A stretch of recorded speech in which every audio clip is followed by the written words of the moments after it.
I was working in a job that I absolutely loved. My kids were happy. I had survived that whole divorce storm. And I was just happy. I was looking good. I was thin and cute. And, I just had this one problem. This guy in my life that was making me feel uncomfortable. That's the best way I can describe it. Did your friends or family know that this guy was now making you feel uncomfortable? I had conversations with my friends, but to be honest with you, it's very complicated. The cycle of abuse is very interesting because this guy was, he would be controlling, but he'd also be this guy that brought me flowers. And so he was slick. Yeah, and told me he loved me a million times a day. But he got more, to be honest with you, he got sweeter as he felt me pulling away. And when I think about it now, it's because he held on tighter as I was moving away. Because he could feel it. He could sense it. That stuff, those games that he played all along, they were just not working anymore.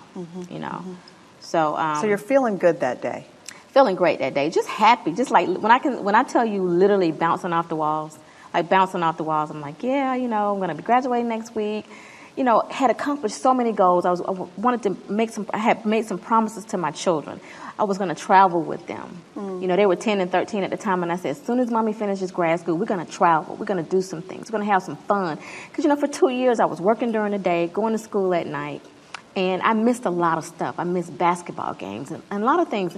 And so I just promised myself, son, I'm never going to miss another basketball game. I'm never going to. And so when this happened, right before this happened, I was just excited about being able to do those things that I had put on hold for 2 years. And it's almost as if I remember the look on his face that morning, and it was still no indication that I was in danger. He just saw how happy I was. And in retrospect, when I think about it, I'm like, you saw how happy I was. It's almost as if my happiness caused him a problem. Right. Like he was blinded by my light that day or something. That's pushed what I him feel. Over the edge. Exactly. You're too happy. Like you're just too happy, And that's the last thing I remember. I remember being extremely happy. At 2 o'clock, I was blissfully happy. And at 2:30, I was in misery. In complete misery. Burning alive. Is that what it feels like to have acid thrown on you? Yeah. It feels like, I've never been in a fire before, but from what I understand, acid is worse than been in a fire because it burns. Even once you're rinsed, it continues to burn through the cells of your body. I continued to burn for days, even in the hospital. My face continued to change its composition. And so acid, this is not just a case of domestic violence. This is an acid attack, something that's a global issue. And it is now described, acid attack is now described as the most inhumane act against mankind. That's how horrible it is. How were you able to make a 911 call? He made the 911 call. I begged him to call 911. And on the 911 tape, they're telling him 6 times to rinse me off. And he comes over to me and stands over me and tells me, babe, they said not to rinse you off. Now, mind you, I didn't know what it was. I didn't know that was sulfuric acid. I didn't know what it was. I just knew it was burning me. And I said, what are you talking about? I'm on fire here. I need water. He says, no, babe, they just said, just sit here. Just as calm. And he's calling me baby the whole time. This is calm. No, babe, they said just to sit here. How long were you there? Probably about 13 minutes burning. Before help arrived? Sulfuric acid is used to melt metal. And he threw it in my eyes. I was blind for 4 months, the first 4 months. It's a miracle by God's grace and mercy that I'm here and that I can see,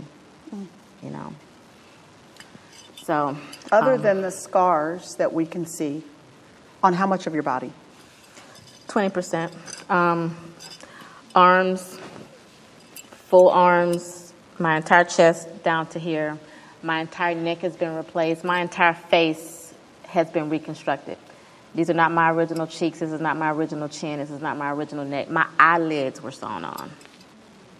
How many surgeries?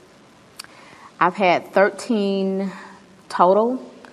That first few days, they took all of the skin from the back and fronts of my thighs to repair my chest and my arms.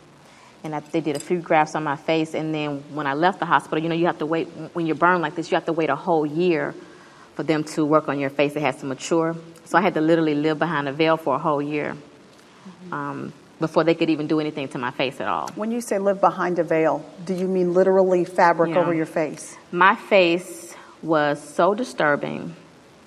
so unrecognizable that I could not go out in public. My first few media interviews I did veiled or either in shadow. And people to this, and now they understand because now I've started to release pictures of some of the pictures what I looked like in the beginning. But I could not release pictures of what I look like, and I could not put that out there in the world because my children were still adjusting to the fact that their mother had changed, and I couldn't have those pictures on the internet. So every interview that I did in the very beginning, I had to do with sunglasses and veiled as a social responsibility. That's just how disfigured I was until I was able to have some facial surgeries. How did you see yourself for the very first time? What was it like? And how long after the attack was it when you saw yourself? Because you were in a coma for what, 2 months? 2 months, yeah. I woke up, I went into the coma probably around the 30th of April 2013. I woke up around the end of June, mid to end June. I can't remember the date exactly. And within 2 days of coming out of the coma, I was in a burn unit at Grady. And I don't know if you can imagine what that's like, but everybody in there, it's just a very depressive type thing. Mm-hmm. I was asleep for the whole time I was there, but when you wake up, you don't want to stay there much longer. And so my surgeon thought it would be best that I be moved to rehab. When you wake up from a coma, the misconception is that you can just get up and walk around. No, I had to learn how to use my arms again. I had to learn how to walk again. So they sent me to rehab at Emory Hospital. It's a hospital in Atlanta, another great hospital in Atlanta. And during my time at rehab, there was a nurse who did not get the instructions that my family did not want me to see my face. Now, I still didn't have my vision. I was still legally blind at that time, but I could see enough to know that that was not the person who I was before. Mm-hmm. And so of course, I went into a depression. Now, the blessing is, God is merciful, is that I didn't have my full vision. So the first time I saw myself, I didn't have my full vision. Mm-hmm. So I didn't realize how I looked until a couple of months later. So if you can imagine, I'm existing, knowing that I'm not the same, but did not have full clarity until a couple of months later, until my eyesight started to come back, which is a miracle. And you're saying you're kind of grateful. I'm grateful. Hindsight, you're grateful that you couldn't see the full. Yeah, because that sounds crazy. I'm grateful for that coma because that coma allowed me to not be in agony. Mm-hmm. I'm grateful for the fact that I didn't have my full vision because I would have lost my mind if I saw what I looked like coming out of that coma. Mm. You know what I mean? Mm. And so over time, we prayed and we prayed and we prayed, and my vision came back. Around August. I still don't have full vision in my right eye. My cornea is damaged. But, I can see everybody in here pretty well. And that is when it hit me. I had already had probably about 4 interviews when I was able to see myself clearly for the first time. My daughter had seen me one time.